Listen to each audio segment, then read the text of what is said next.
오늘 우리에게 주신 하나님의 말씀은 고린도전서 15장 35절에서 41절까지의 말씀입니다. 누가 묻기를 죽은 자들이 어떻게 다시 살아나며 어떠한 몸으로 오느냐 하리니 어리석은 자여 네가 뿌리는 씨가 죽지 않으면 살아나지 못하겠고 또 네가 뿌리는 것은 장래의 형체를 뿌리는 것이 아니요 다만 밀이나 다른 것의 알맹이 뿐이로되 하나님이 그 뜻대로 그에게 형체를 주시되 각 종자에게 그 형체를 주시느니라. 육체는 다 같은 육체가 아니니 하나는 사람의 육체요 하나는 짐승의 육체요 하나는 새의 육체요 하나는 물고기의 육체라. 하늘에 속한 형체도 있고 땅에 속한 형체도 있으나 하늘에 속한 것의 영광이 따로 있고 땅에 속한 것의 영광이 따로 있으니 해의 영광이 다르고 달의 영광이 다르며 별의 영광도 다른데 별과 별의 영광이 다르도다. 아멘. 오늘 하루를 허락해 주신 하나님께 감사와 찬양 올려드립니다. 바울은 부활에 대해서 회의적인 입장을 취하는 자들에게 오늘 이제 이야기를 하게 되는 부분인데요. 그들은 이제 부활이 어떻게 일어나는지에 대해서 보여달라고 합니다. 증거를 보여달라는 것이죠. 부활한 후엔 모습이 어떻게 되느냐, 부활은 어떠한 방식을 통해서 이루어지는 것이냐, 여러 가지 이런 것들을 좀 보여달라는 거예요. 그럼 자신들이 믿겠다, 이런 거죠.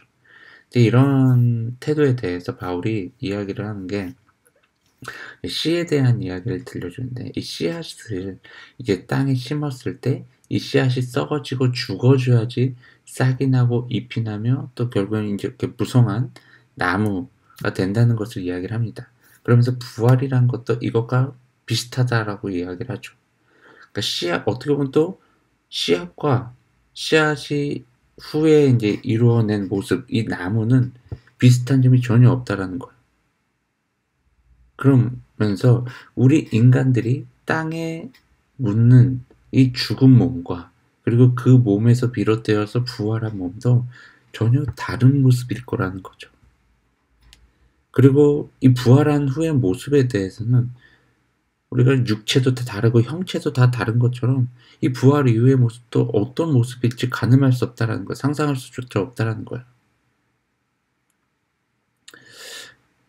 여러분, 우리 인간들은요, 때로 우리가 알 수 없는 것에 대해서 내 노력과 지식과 경험들을 통해서 알아가려고 노력을 합니다.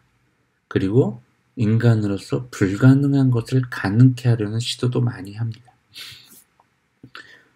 직접적으로 말을 하면 어떤 인간의 영역이 아닌 어떤 신의 영역을 넘볼 경우도 있다라는 거예요. 근데 이러한 것은 아마 호기심으로부터 시작이 돼서 이제 욕망이 덧입혀져서 이런 일들을 벌이게 되는 거죠. 그리고 결국엔 이게 하나님께 도전을 하게 되는 것이라면 이것은 바로 죄라는 거예요. 근데 여러분, 신기하게도 죄라는 것도요, 호기심으로부터 시작이 되었어요. 아담과 하와가 하나님의 말씀에 불순종하게 된 것, 선과 악을 구별하는 그 과일을, 그 열매를 따먹지 말라고 했는데 그들의 마음 가운데 호기심을 불러일으켰죠, 사탄이. 그래서 그 호기심으로 인해서 하나님께 불순종하게 되었고, 바벨탑도 어떻게 보면 마찬가지고.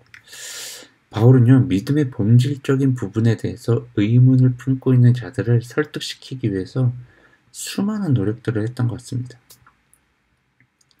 우리도 믿음의 본질인 이 예수님의 십자가 부활에 대한 믿음이요, 먼저는 절대 흔들리지 않길 바랍니다.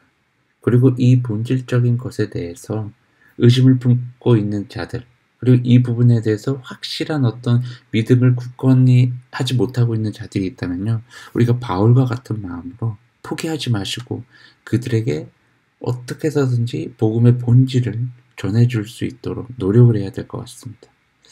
우리는요, 정말 하나님 앞에 너무나도 미약한 존재임을 우리가 날마다 기억하시고 창조주 하나님 앞에 늘 겸손함으로 나아가는 저와 여러분이 되길 주님의 이름으로 축원합니다.